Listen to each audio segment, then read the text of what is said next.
Suzanne's Paparazzi Jewelry, 24/7 shopping available. 160920 is the code. Show her some love, like she showed us. Hi everyone, it's Wednesday night. It's the old crew, the OGs. just Joe and Bo in the house tonight. Hello, Bodine. How are you? Joe, how are you? How's it going? What a crazy week already. For sure. So much to talk about. So, all right. So, how's your week going? So, should we jump in? I don't even know what's going on there. So, we got a lot of sports going on. I mean, I don't know if you want me to start. I think that I'll start. It was a somber start to the WNBA season. We have Brittany Grenier still over in being imprisoned in Russia. The government came out and said she was being wrongfully imprisoned. All of the teams across the league had, and I know this probably has a special significance for you, they all had court decals with BG 42. So 42 is a special number for you, of course. And we don't know all the details, of course, but I find it hard to believe that her imprisonment isn't politically motivated, and the war in Ukraine wasn't the catalyst for her imprisonment, and it's really an unfortunate situation. A young woman, 31, and in her prime, and she's imprisoned over there. So I know that it was a very somber start for the league and the players, and it's just really unfortunate. Absolutely. I mean, we can't really trust what the government over there, if you want to call it a government, is in Russia is doing. But we know that it's going to hurt future opportunities for players to play in Russia. Obviously, it's going to hurt their team because they're going to be fewer Americans, maybe no Americans, and maybe even other players, foreign players that want to play for that team because they don't know what to expect. So it's just horrible all around. And let's just hope and pray that, she's hanging in there and they're doing everything they can to get her out. It's crazy. Absolutely sad. So it's crazy.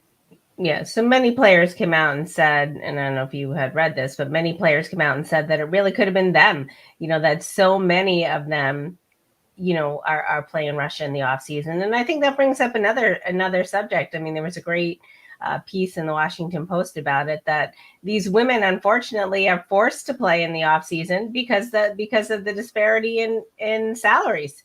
So we have these women over there, and to maximize, as in any athletic endeavor, the lifespan of a professional athlete is limited. You're not working for, like a typical office desk job, not working for 50 years at the same position. So these women, unfortunately, have to go to Russia and other countries and play in the off season, which is really unfortunate. Right, because the gender equity in terms of pay isn't remotely close to what the guys are making. And I mean, I do watch WNBA games, not religiously, but I do catch a few. And it's not like the fans aren't in the stands. The fans are in the stands, right? They're there. They're supporting the league. So where is the revenue disparity coming from? Right? So we got to work on that, right? And so those players don't need to go over and make that extra, and I'm guessing that extra 40 to 50 grand, so yeah, it's not fair. It's definitely not gender equity, no doubt about that. And they in that piece, they also talked about, what would, of course, it wouldn't happen because Tom Brady wouldn't be over there. But they said, what would the efforts be if we were trying to get Tom Brady back, or Patrick Mahomes, or Aaron Rodgers? Right? It would be absolutely, unfortunately, the press coverage would not be the same. No doubt about it. Well, I think the press coverage in large part I believe, and I read this early on, that the government really, I think they requested that the media not Stay out of give it, it. Okay. Yeah. not give it a lot of press because They're that still was trying. going, Yeah. that was going to amp up. Of course, the more coverage we get and the more important it seems, Right. The Russians would be, respond in a negative way. So I do believe that it's not so much the coverage that they were referring to, but what would have been the effort of the government to get them back. It wouldn't have taken, I believe I believe I read that she's been in captivity now for about 80 days. So, if it was Tom Brady, we wouldn't be hanging out there for 80 days. We'd, they'd be, I have a feeling that there'd be a lot more, we'd be doing a special ops dropping in. I'd have to demand it myself. Me and Tom. So speaking of Tom, we'll segue into something a little bit more lighthearted. So he's now, it sounds like he inked a deal to go and work for Fox Sports when his NFL career is over. What do you think of that? You and your man inks a deal before he's done playing. Come on, only Tom Brady. Now, I'm pretty sure Manning inked a deal, but he didn't let it go public. Well, Tom lets everything go public now. Oh, right? Absolutely. Yeah. He's Mr. Social Media, right? So, but you can't, you just obviously can't be mad at him. 300 plus mil. I mean, what kind of deal is that? Is it a 5-year deal, a 10-year deal? We want to know, is it 50 mil a year, or what is the deal, right? We want to know the details, because this dude, I think I read something that that deal is worth more money than he's ever made in the NFL, which I believe, right? Because there's a salary cap, right? So I believe so. And he came along, prior to the reason why Patrick Mahomes signed that $500 million deal, because he came along at the right time.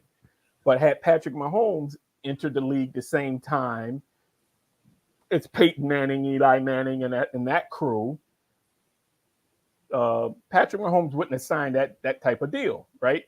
So the money's increasing, and but yeah, I mean, you can't blame Tom. I mean, that's huge, right? That's just absolutely huge, and to do what he loves doing, talking about football, right? Well, what's going to happen.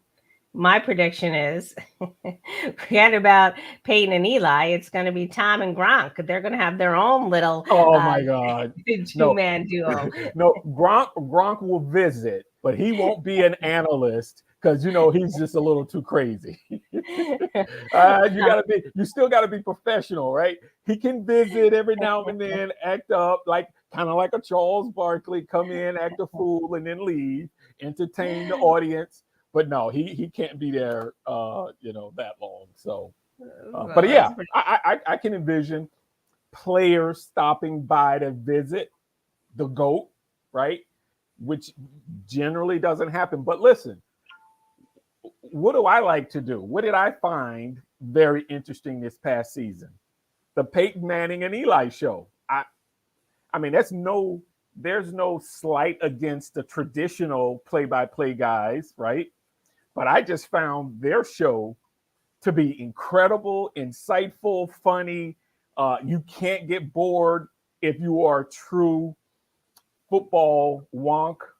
And so you get some really deep inside information. You get some entertainment. You get different stars walking in, and they have at least 3 to 4 stars per episode. So no, they're going to put a spin on it, and it's going to get ratings, because it's Tom Brady, right? You're going to be watching, aren't you? Of course. Every game he's announcing. And guess who started this?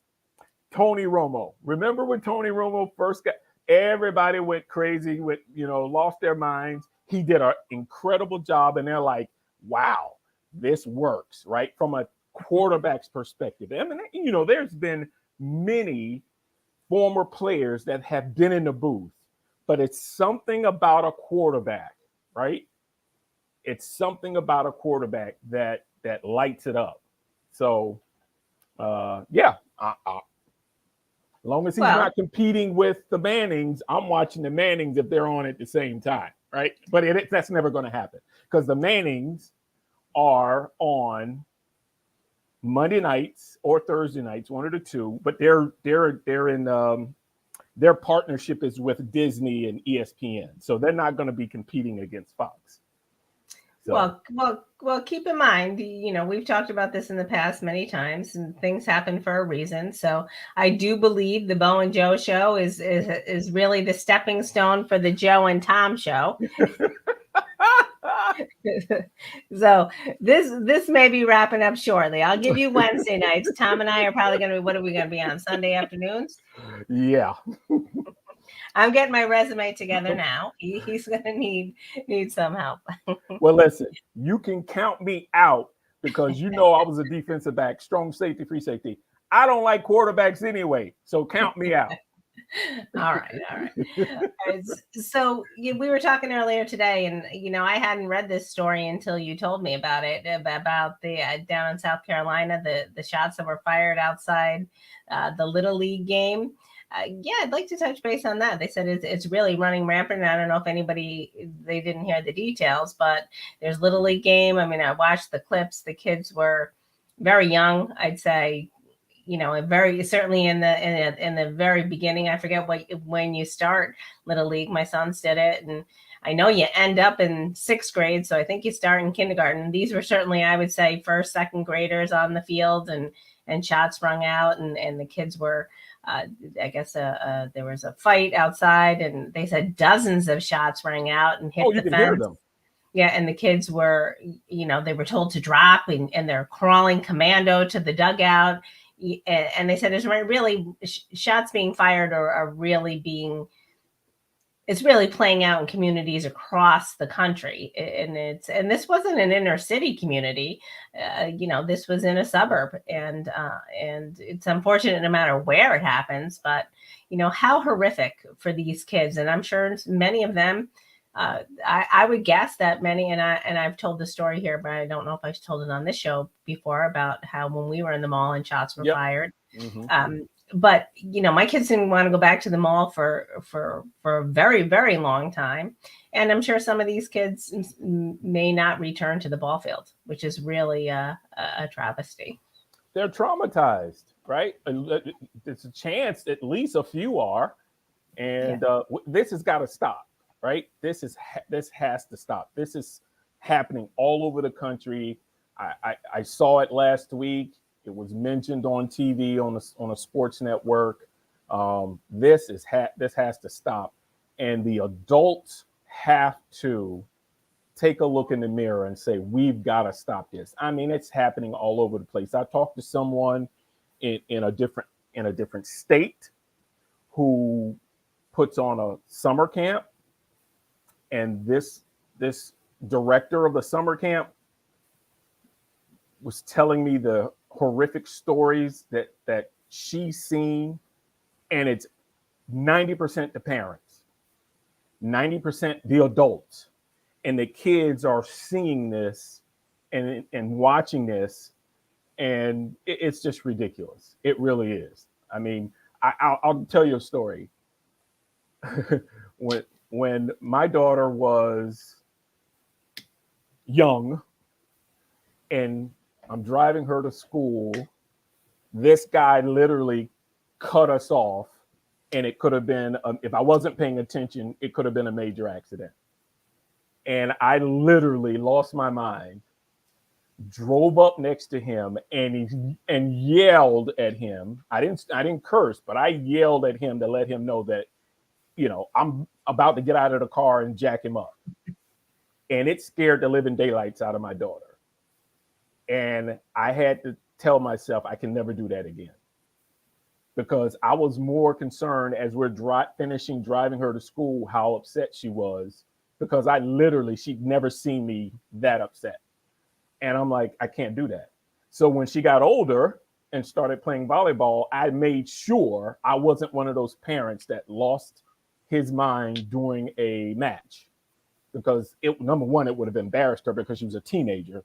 But just to imagine how she would have felt if I would have been yelling and screaming, at a ref or another parent because another parent lost his mind and said something. You know what I mean? So folks has got to look in the mirror. This is really getting bad, because if the kids are out there to learn not just how to play a sport, but learn about life, how can the coach capture their attention when the kids are worried about what's happening, outside the diamond or outside the basketball gym or outside the football field?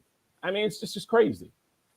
Absolutely. It's funny. My father and I had a similar story where we were driving somewhere and someone cut us off. And yeah, my father almost got, that's the only time I've ever heard my father swear, actually, was when somebody cut us off and he and I were in the car. So that made me laugh. And speaking of fathers, I'm going to give a little bit of ribbing to Mr. Sanders tonight, because I didn't realize that your real name is Bob. Hi, Bob and Joe. Well, hello, Mr. Sanders. Thank you for joining us. I know that's a typo, but I'm giving you a little bit of heat. Well, that's because he's multitasking, so he needs to pay attention. Oh, I'm going to start calling. It'll be the Bob and Joe show. I don't know if it sounds as good. No, I don't sound as good. All right. So what else do I have on my list? Did you see that? Oh, okay. Go ahead. Well, I was going to bring up because of this past weekend. I know you were busy, but I watched the Kentucky Derby because I love watching that on TV. I try to watch all three races. That's on my list. I try to watch all three races, and that was absolutely amazing. Never seen anything like it, right? So no, and I don't know if you know this, but I live very close to a big racetrack in upstate New York, and I grew up. My father had season tickets, and I grew up at the horse track. And in many respects, I'm my neighbor for a long time. I lived right down the street from the horse track, and my neighbor was a famous trainer for a long time. I'd go to the backstretch, but my father never misses the Kentucky Derby. We were out to dinner at my sister's birthday party. We had it on. We had a private room. We had the Kentucky Derby on, and my father knew immediately what had happened. Because he's so savvy. He said, number 21 came in. He said that typically there's only 20 horses in the Kentucky Derby. So he said that clearly somebody must have scratched at the last minute. And that's exactly what happened. I don't know if you saw that. The owner came out and the trainer said that 30 seconds before the deadline on Friday, they were informed that they were going to be in the Kentucky Derby. But how crazy was that? And they had to make a decision, right? Because if you turn it down because you don't have a horse, say you have 5 horses and none of them you want to put in, then they move down. I guess they move down the list. It's kind of like golf, right? If somebody scratches, they call the next person alternate on that list, right? To compete in the tournament. And so I've heard stories about golfers getting a phone call. There's a scratch. Can you play? And they literally have to get on a plane and fly to the golf tournament. And so they miss out on the week of warming up. They miss out on the preparing. So this horse literally was there Friday night, maybe Friday afternoon, and boom, gets the opportunity, gets the worst lane in terms of, what do you call it? The stall lineup. Yep. And did you notice that horse wasn't as big as the 2 horses that ran down? So, I mean, these horses are 3 years old, but they're different sizes, right? But I'm telling you, what an incredible. And then the person who had the wherewithal to bet for the 80-1 odds. Oh, how about that? You bet what, $1 and you win 100, or you bet $2 and you win 100? Yeah. Oh. And people do it. I mean, but there are a lot of long shots in the Derby, but it was pretty exciting. And I don't know if we could have bought that horse last year for $30,000, which is very modest in a claiming race. So that's funny. I mean, they said that now he'll be $1 million horse. But did you see him after the race? He kind of losing it, right? Yeah, so excited, biting yeah. the other horse, and but hey, the horse was hyped, right? Yeah. The adrenaline in that horse, because that's the longest race the horse competed in, because they were edging or elevating or increasing is the right word. Every horse race, the rate the horse was entered, it was a little bit longer track.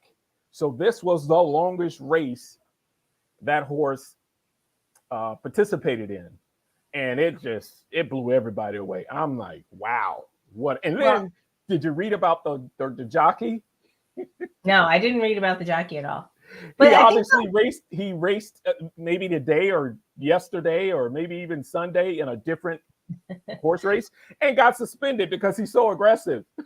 yeah. Well, he looked pretty aggressive. I mean, and there is, well, I do want to say, I believe the horse only raced 3 times, and twice he lost. I think he only won once.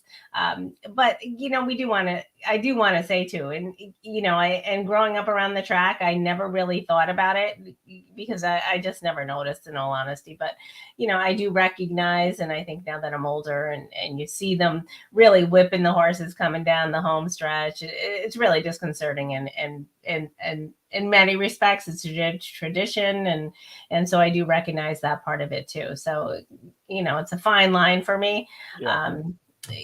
So unfortunately, I have to throw that out there. But he was, and he was really, whipping the. And I forgot, what's the horse's name again? The horse is Rich Strike. Oh yeah, Rich Strike. So he was really whipping Rich Strike, but they all were, and and unfortunately, that's part of the process. But nevertheless, it was an exciting game, and they say that it was an exciting race. They're really talking about the future of the Kentucky Derby in these major races, because they are concerned about the ethical treatment of animals. And here where I live, I mean, the reports oftentimes there are 20 horses that perish in a 6-week meet. So it really needs to be looked at. Like we always say, we stay in our lane, and we recognize that some research needs to be done and maybe some modifications, but we're not going to get into that. Yeah, we don't want to delve into that, but it was certainly exciting. Some reform needs to be done. They need to elevate and enhance the training process and how the horses are treated, because they're earning too much money. Well, not too much. They're earning lots of money for these owners, right? And the owners are like, well, we're investing in these animals. But the bottom line is they need to be, everything. We're evolving as a society. Every aspect we need to evolve, right? It's okay to race a horse, but let's treat the horses with the utmost respect, right? Agreed. So the same way we treat our doggies and kitties, we're supposed to, right? Right, we're supposed to. So great. So, yeah, that makes me laugh about the jockey. But speaking of aggressive, did you see that Josh Lambeau came out with a lawsuit? He's now yesterday he's suing Urban Meyer and I believe the Jaguars for the kicks that he sustained on the field. So he came out with a lawsuit. He said that being abused impacted and affected his performance. I think I do believe that he was mistreated, of course. I don't know if that led to he did miss 2 kicks in the preseason, which is, I guess, why Urban Meyer felt the need to confront him. So I'm not sure if it's, the horse before the cart or whatever the phrase is. But regardless, I think there's merit to that lawsuit. You can't go around, I've never been kicked in the workplace and I certainly don't condone it. I agree with Josh there, but it'd be interesting to see how that case unfolds. Yeah, it's unfortunate. I can tell you right now, Urban Meyer would not have kicked a defensive lineman, offensive lineman, defensive back, linebacker, or running back, probably not even a quarterback. So, unfortunately, kickers have a negative persona or image or identity, whatever the correct word is. But there are some kickers who are tough, right? There have been some kickers and punters who were tough guys. I think he felt like he kicked him because he felt like he could get away with it. Because I'm telling you, he would not have done that to a linebacker or offensive defensive lineman. He would not have done that. So it's unfortunate, and let's see how it plays out. But I can tell you right now, if he'd kicked me, nah. Well, it's reminiscent of, it's the same, we never talked about this, and I don't think we want to, but, when they say the same thing about when Will Smith hit Chris Rock. They said if it had been The Rock up there accepting an award, Will Smith would have went up and prompted and made a crack or a joke. He wouldn't have gone up and responded the same way. So when you have bigger people, there are people in power who are mistreating the more vulnerable, and I think kickers are perceived to be, the weaker, more vulnerable, and so I certainly see that. Yeah, and when you're talking about that comparison, it's not necessarily about being bigger. It is in a lot of cases. It's also about power, but it's also about the person and their personality. He felt like he could get away with it, right? That's why he did it.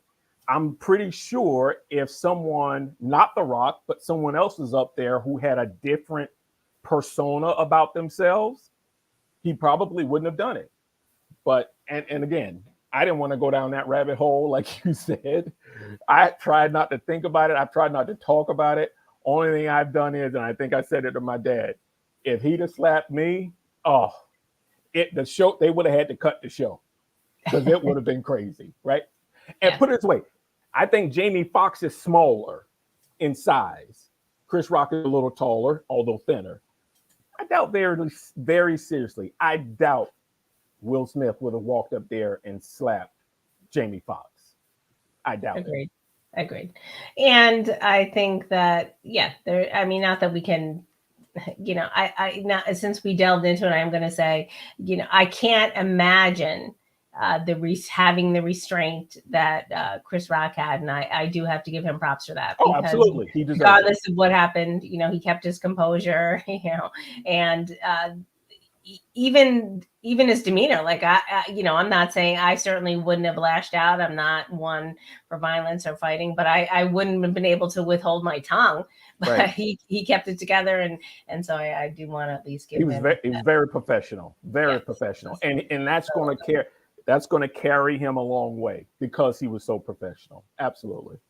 Agreed. I wouldn't be allowed back. All right. Good to know. All right. So let's talk about some sports. So, what's on your list? Let's go down your list. That was my list.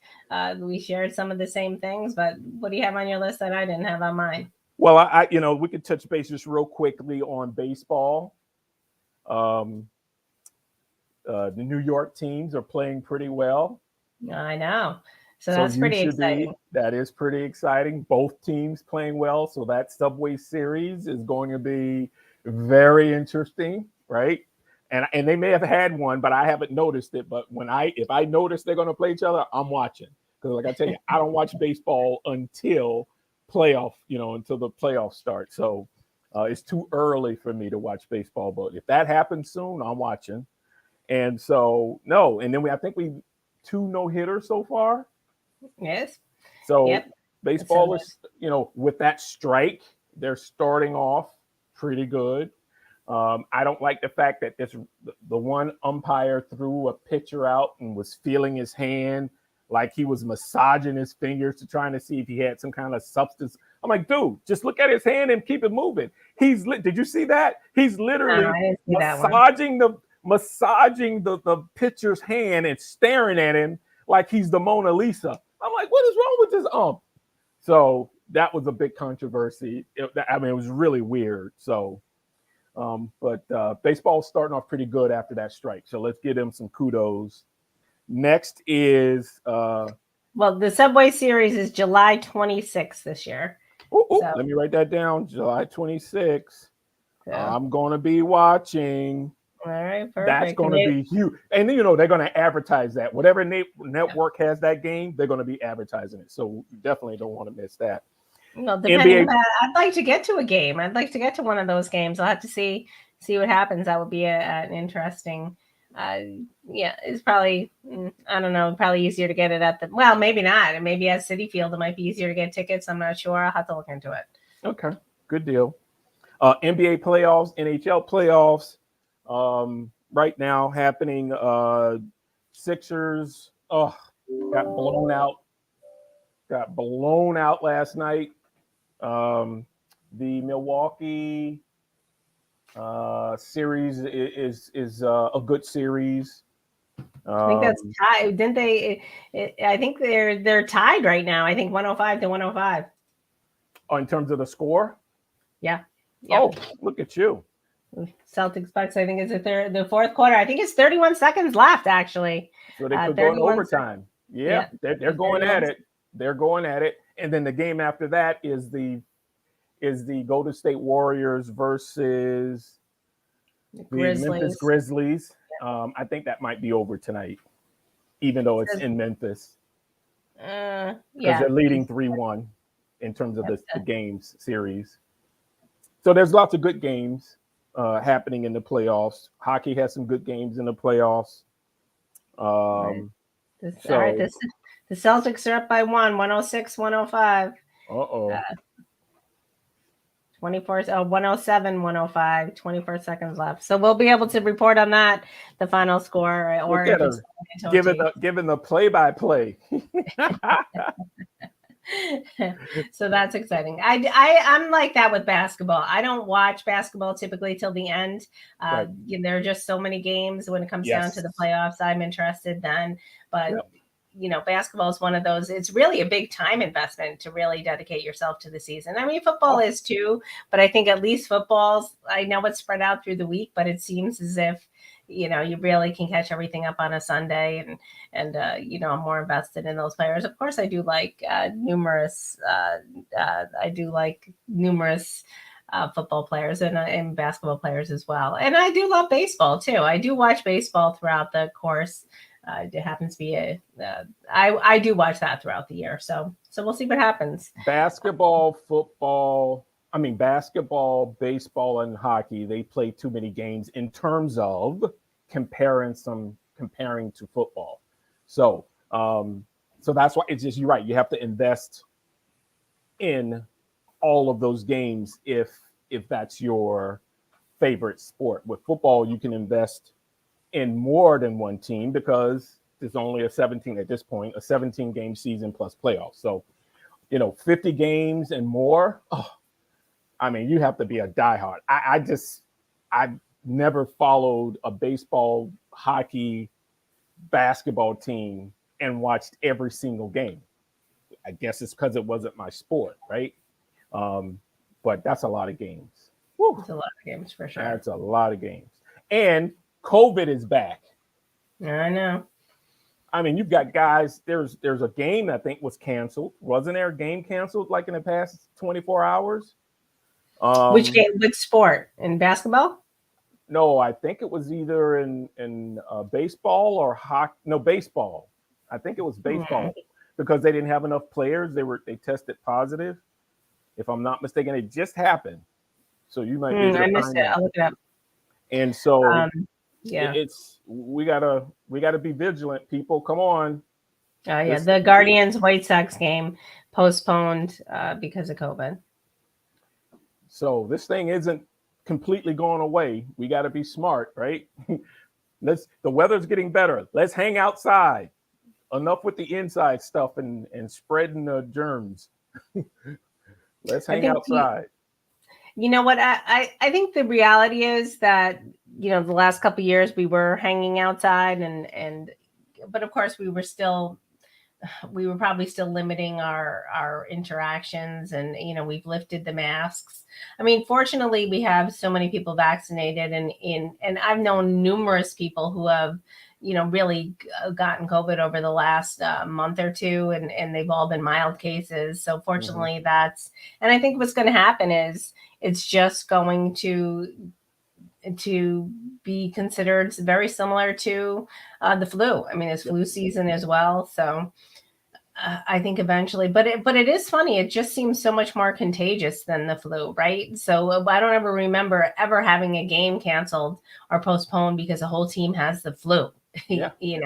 So it's just a new world order in some respects. Usually it's one or two players on a team will catch the flu and it wouldn't hurt anything. Or you think about the Michael Jordan New York game where he caught the flu and still dropped double nickels. And I mean, so this is weird. We got to wrap our heads around this and get the science around it and keep it moving. But I'm boosted, double boosted. I'm ready to rock and roll. I'll get the next shot if they say get another shot because I'm ready to keep it rolling. So, all right, we'll keep talking about rolling. The Bucks are up now. Now it's 11 seconds left. 108-107. Bucks are up. So it's a really a tight game. We should. Too bad we were not watching. I don't know if Chris is watching it in the background there, but yeah, we're missing that. So that's it. That's the next. That'll be exciting. And what is it? Tied or who's up? Is it who? No, the Bucks are up by one. It was 105. I'm talking about the series. Oh, the series. It's tied 2-2. 2-2. So this is right now. Okay. So it's game 5, and usually whoever wins game 5 usually wins the series. Oh, so yeah. That's why it doesn't look good for Philly against Miami, and it doesn't look good for who's the other team. Well, you know what? The Dallas Mavericks. Dallas Mavericks is playing. Oh my God, I can't believe it. The Suns. They're playing the Phoenix Suns. Yeah, the Phoenix Suns. That's a closer series than what people think. So, Phoenix is leading 3-2 at this point. I wouldn't count Dallas out. I wouldn't count Dallas out. Right? I wouldn't count Dallas out. I think Dallas could win the game 6 in their home stadium and then go back to Phoenix, and then Phoenix is going to have to win that home game, which is usually what happens. Home court advantage. People don't realize home court advantage means something, right? It's something definitely about the energy in your home stadium. And all those other things. You don't have to travel. You can stay at home, right? You've traveled a lot. You know what it's like, the difference between being at home and traveling, right? It's just a different feel, right? You have your family supporting you. It's not even just about the hometown fans, which are incredible, but you also have your family there as well. So I think, being at home is certainly an advantage. You're sleeping in your own bed. I guess there's advantages and disadvantages. Yeah, if you have kids crawling all over you, these athletes are young guys, but I'm sure that there's strict rules on game day. Like dad's event, right? Or practicing or what have you. But absolutely, but yeah, definitely. There's no place like home. The saying didn't come about for no reason. Yep. Driving your own vehicle to the arena. A routine, right? Most athletes have a routine, right? They're superstitious. Some athletes are really superstitious. They try to eat the same thing. They do everything in the orderly fashion that they're comfortable with. So, it really does. It's an advantage. What's the score now? Still 108-107, 6 seconds. Okay. Baker Mayfield, he doesn't have a home because Cleveland don't want him, but they're keeping him until something happens. How unfortunate is that? Hi, George. George, lucky to see. We didn't get into the USFL yet, so luckily you're here, George, just in time. And I just brought up Cleveland. Right. I just brought up Baker Mayfield. Oh my goodness. I do feel bad for him. But it's just one of those things. But I'm telling you what could possibly happen. A quarterback is going to get hurt, and he's going to get traded to that team, and he's going to light it up, and he's going to have a rebound. Because if you've noticed, I haven't seen any commercials of Baker Mayfield since this thing jumped off. Have you? No. No commercials of Baker. And remember, they were running like clockwork. I'm like, oh, my goodness. Mr. Sanders is giving us the update. 110-107, the Bucks. There's 5 seconds left. So I do feel bad for Baker Mayfield. I do. I do too. I mean, it's a tough business. It's people. Oh, it's fine. On 110, 107. Bucks pulled it out. So that's So the series interesting. is over, or they tied it? No, it's 3-2 now. Okay, The 3-2, Bucks are game up 5. 3-2. Right. Okay, so they go back to Boston. So No, they were in Boston. They go back to Milwaukee, right? The game was in Boston. I'm not sure where it was. Mr. Sanders will have to give us the update on Yeah, that. the way my dad posted it on the screen was 110, 107. The 107 is usually the home team, Yeah. right? So they won in Boston, and that means the next game's in Milwaukee, and that could be the end of the road for George. Help me out. I know you're listening. Was that game in Boston or in Milwaukee? So, Well, regardless, we missed an exciting game. It sounds like, at least at the end. yep. Yeah, I'll have to catch the recap. So what? So you had your final thoughts on Baker? And I was talking about football in general. I mean, it's Okay. so, especially when you're a quarterback, I think that, it's really, it's a sensitive, quarterbacks are the most sensitive positions, I think. And, it's really hard not to take it personally. I give them credit, they're shuffled around, you're the backup. And I think most of the time these quarterbacks are gracious when they're not number one, when everybody wants to be number one.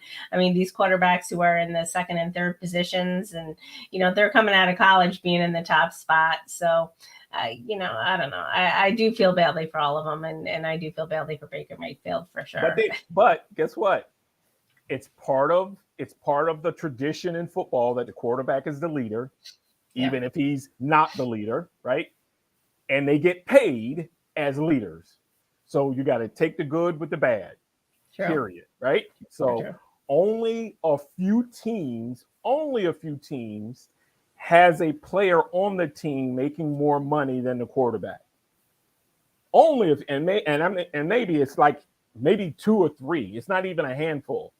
Generally, the quarterbacks make more money than the entire defense versus a defensive player versus an offensive line or a wide receiver. Definitely special teams. Maybe you have a defensive tackle who's outstanding, like when Reggie White was playing, or J.J. Watt, or any of these other incredible defensive players may make more money than a quarterback, but it doesn't happen often. So that's the role. That's what they grew up wanting to play. Take the good with the bad. Yeah, and it's still, they're still out there in the limelight. Absolutely. They get all the glory when they win, right? Even if they had nothing to do with it. George is saying, don't feel bad for Baker. He kept talking, and his professionalism went out the window. I think he blew it. Yeah. I agree, but they're also young. I remember my male friends in their early 20s. They're not usually keeping it together, and I'm not saying that's an excuse, but it's tough to be professional when you're not really a professional. They're young guys out in the world. So either it's part of your personality or it's part of the group of the team and their persona. Like when Brady, your guy TB12, was playing for New England, he couldn't say anything because it was against the rules. But now he's been set free. He's Mr. Social Butterfly. He's all over everything. He's really changed his image, and it's interesting. I tend to believe this is the real him. He was really stifled, and so many things were blamed on Giselle. And I'm not saying that, obviously we don't know what goes on behind the scenes in any relationship, but all of the stifling, it seems like it wasn't Giselle, and it was the Patriots that really put a damper on his true spirit. So it's interesting. Or he may have changed. People change as well, but this would be a pretty big departure. I mean, it's like from one extreme to the other. So he grew into being the GOAT. So he's True. obviously his personality has evolved over the years because when you win, the winner gets the spoils. True. So hey, he's earned it. Like I said, he is. I didn't start seeing it until he won the Super Bowl with Tampa. Now he is definitely the GOAT in terms of the greatest quarterback. He's not the greatest football player, but he's the greatest quarterback. So because it's hard to determine who's the greatest football player because the positions are so different. Agreed. And the positions are so different. And when you look over the time and history of football, there are so many changes. Correct. It's hard There to you compare go. somebody from today to There 100 you years go. ago in any genre, in There any you go. so, See, look at that. She knows. She's getting it. Yeah, right. Because way back in the day, it was a passing league. Then it turned into a running league. Then it turned into more focus on defense. Then we came back to offense. So over the time period, different eras, they did different things. They discovered, right, different ways of running an offense and different ways of stopping an offense based on defense because of the intelligence of coaches and the ability of players to say, hey, listen, I can do this, let's do that. So again, you're preaching to the choir with me. Football is the greatest sport on the planet. So the greatest sport. I mean, I think it's the greatest everything, isn't it? I mean, we just live, breathe, and no question. and survive on football now. No question. And now we got the USFL, and then next year we're going to have the XFL. So you're talking football all year round. Woohoo! I'm in. So Joe is figuring it out. Yes. All right, so all right, George, stick around here because now let's talk about the USFL. I have not delved into that that arena, pun intended. So I'm gonna tell me about what happened with the USFL. What am I missing? Give me the recap, and George, jump in whenever you want to put some commentary in, because I'm not going to be much of a contributor. I'm going to be a sponge and soak it all in.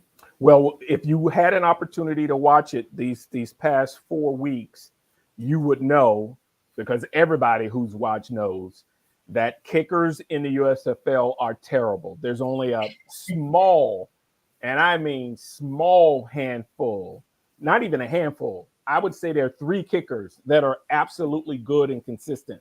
There's one punter two that are absolutely really, really good. They can punt the ball. They're averaging 55, 65 yards down the field in terms of punt. That's excellent. But all the other kickers, oh my goodness, it's terrible. And they're forcing their teams to have to decide to go for, which is a good thing, 2 points or 3 points, because you can go for 3 points after scoring a touchdown. That's what's different about the USFL. You can kick the field goal, that extra point, 1 point. You can go for 2, or you can take the ball back and go for 3. So that keeps it interesting. But it's just like any league. You're going to have your haves and your have-nots, right? The best team in the league so far is, the Birmingham Stallions. They're 4-0. And the next team is New Orleans. The next team is New Jersey. And then Philly stepped up. They're the 4th ranked team, in my opinion, and in the rankings. And then Tampa Bay is 5th. Michigan and Houston is 6. Michigan is 7. And bringing up the rear is Pittsburgh. They haven't won a game.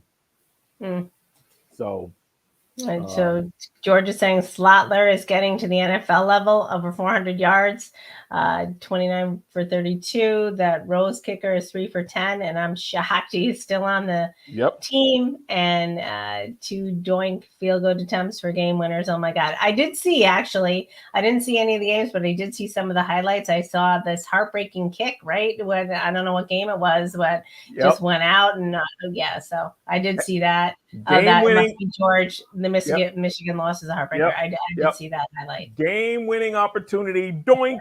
Right off the pole. I'm like this, and it's not like it was a long 55, 45. It was literally like a kicking a field goal, and the dude hooked it and doink, and boom, game's over. I mean, it was just but again, I love football. I appreciate football. I know I have my expectations are.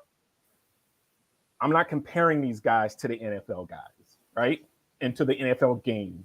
I know what these guys are doing. They're trying to develop and work on their game. And there's at least 10 guys that I think, maybe even 15, including the kickers and those 2 kickers and 1 punter, that will get an opportunity to play at the next level. The rest of the guys are, trying to work on their game, and they may get a shot. But so it's entertaining to me. So George is saying it was a 21-yard field goal, and Bryce can kick a 25-yard field goal, which is, and I don't know if everybody knows, I think Bryce is George's son. And how old is Bryce? I think he's 10, isn't he? 10, 12? I think how old is he, George? And he's a great athlete. He is a great athlete. He can play any sport. The kid he's going to be incredible. He's 11, so I was right down. I was right in the ballpark. So so we're big Bryce fans, and we'll be talking about him. So we'll probably be talking about him in 6 years. We'll be like, oh yeah, we know him and his dad. Yeah, we'll be like, where are the tickets, George? We've been talking about Bryce for a decade. Yeah, where's our tickets? Come on, man. We'll be wearing Bryce jerseys. That'll be our. I don't know what his favorite sport is, George. What is Bryce's favorite sport? He's good at so many. He's great at baseball. He's the best at bowling. Yeah, he's a good bowler. I think baseball is probably his favorite, but all right, perfect. George is saying no problem. He's going to leave him at will call.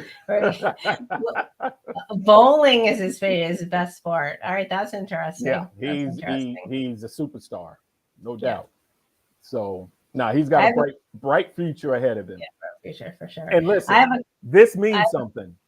It does. I have never worn another athlete's jersey with that athlete's name or number on my back. I've only ever worn my jersey when Bryce makes it to the pros in whatever sport it is. George, you can hold me to it. I'm wearing his jersey. All right, me too. Right?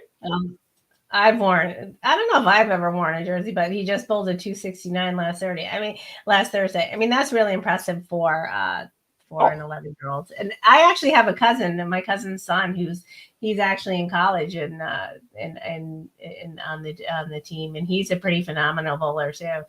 He routinely bowls 300. So I can't wait to see how Bryce evolves. I'll have to set up a match for those two. But he's a little bit older than Bryce, like a decade older. But it's I'd love to see young people who are really dedicated and skilled and passionate about their sports. It reminds me of Bryce. Kind of reminds me of a young Tiger Woods in a different respect. And George is right there, spurring him on and encouraging him. And I'd love to see that too. Well, he's not only a good athlete. The kid is a musician, so he's playing music. I think he has a keyboard in his room, so he's learning, to play music. So he's a well-rounded, all-around kid. I'm telling you, he's got a bright future ahead of him. Right, perfect. So even better yet, I want tickets to the rock concert. Forget about the bowl. Forget about the baseball game. The sports. American Idol. When is Bryce going to be on American Idol? That's our next. He might be our next pop star. Absolutely, no doubt about it. Yeah, so perfect. Two more things I want to wrap up with before we go. Okay. June 1st is the match. Have you heard of the match? No. It's quarterbacks in golf. They're playing each other. You might want to pull that up. Yeah, right? I have heard about that. right? Yeah, It's right. Brady and Holmes and Rodgers and another quarterback. I forget who it is, but Um, it could be hmm. the Buffalo quarterback. It could be the Josh Buffalo Allen. quarterback. Yeah, I think Yeah, it is. I think I'm it not is. sure who. I'll look I'm it not. up. I think Josh and Mahomes are teammates or partners, right? In the golf match, and then Brady and Rodgers are partners. So that'll be a night of entertainment that I'm watching. I'm not missing that Yeah. because I've pretty much watched all the others, and they are fun, right? So, and I'm sure Charles Barkley will be the play-by-play mutant, All right. So riding in a golf cart, Josh and those guys. So that'll be yeah, interesting. And I think that's June 1st, it is. So that's the next time we're going to be on air, June 1st. right? Because Yeah. we're going to be off, folks. We're going to take a 2-week break. So you're going to have reruns. So you're going to miss us for 2 You're gonna weeks. miss us. But then, so then the golf is on at 6:30 Mhm. Eastern Standard Time. We'll be on at 9. That's all right. So we'll have the recap, or we Yeah, can, yeah, you got a TV right next to you. I'm sure you can put it on and turn I it can. on. I'll have to change up my setup in here. Right. So it's Brady and Rodgers taking on Mahomes and Allen. That'll be So very that'll be interesting. fun. And for 1 hour that we're on, they'll only play 4, maybe 5 holes. Okay. So they could be wrapping up by the time we're ready to sign off. So it'll be fun. We'll catch those important holes, right? Because it starts at 6:30 or 7. Starts at 6:30 Yeah. So Eastern Standard Time. right, 19 holes, generally 4 or 5 holes per hour. Gives you an idea of how far along they'll be by the time we start the show and end the show. And then the last thing is the NIL, name, image, and likeness in college Oh, sports boy. is getting crazy. So we got to pay attention to that because that's having an effect on player movement. Because you're mixing that with the transfer portal. So kids are, they're jumping ship from one school to the next. They're gonna have to make some decisions and ring this thing in because from what I'm hearing, it's the Wild Wild West out there. But That's great. I knew there was going to be controversy about that. I mean, I feel torn about it. I feel as if, yeah, you know how I feel about it. Yeah. There's a disparity and inequity, is it really a fairness to some players when others are making millions of dollars and others making nothing on the same team? So, I do have a problem with it. I always have since the beginning. I don't know the fair and equitable way it should be handled. And I think that, that's certainly worthy of additional conversation. So it'll be interesting to watch and see what happens. But yeah, it's going to be very hard. It's always hard to keep coaches on a team. Now we have players flip-flopping all over the country. It's going to be really difficult. It's going to be difficult all across the board, but it'll be interesting to watch. And you reminded me of something today when we were talking on the phone that our 1-year anniversary is coming up in July. Everybody, I just looked up the date. It's July 14th is the 1-year anniversary of the Bo and Joe show. So we're giving you a couple of months notice. We're going to have to do something fun for that. I'm thinking we should, I don't want to put it out there in case it doesn't happen, but we might have to do a live in-person show, and maybe I'll have to go to Philly, do something to shake it up and do something together in person. That would be, that's an interesting tidbit, folks. Bodine and I have never met one another in person. We haven't seen each other live, and we should do so for our 1-year anniversary show. So that's my intention. We'll see how it pans out. We'll come up with something. Get your guest room but you're gonna have to move all that memorabilia. I need an air mattress in there or something. Again, my place is a fire hazard. I got paperwork everywhere. All right, I'll be in a hotel. That's what I've been telling people for 7 years. My place is a fire hazard. All right, well then we'll be shooting from my hotel in Philly then. and George is agreeing. In person is awesome. So, all right. So we have goals. We have goals for Mo and Joe. Maybe we'll be going down to Sam's house. We might be still in Florida. You might still have to stick around in Florida for the July 14th episode. We'll have to go down there. Well, her birthday is the 15th, and mine is the 17th. Yours is July 17th? Oh my goodness. I don't think you told me that last year. My All right, Irish. write it down. That's how we're Irish twins. Hers is the 14th. I'm sorry, hers is the 15th. Mine is the 17th. We're the same age for 2 days. All right. That's a big month for us. That's a big month. July. It's my father's birthday too. When's Mr. Sanders' birthday? Later in the month. He's a Leo. In July too? Yeah. Oh my goodness. I think it's all the right. 20, if I remember correctly, don't hold me to it. I think it's the 26th, either the 26th or the 29th. My father's is the 29th. Mr. Sanders. I think it's the same. I think it is the 29th. Yeah. Mr. Sanders, when's your birthday? We'll have to celebrate that as well. Yeah, my dad's too. Wouldn't that be funny? Wouldn't that be ironic? Absolutely. The two Papa Joes on July 29th. I don't know It's where he either is. the 26th or the 29th. So, Mr. Sanders, Bob wants to know when your birthday is.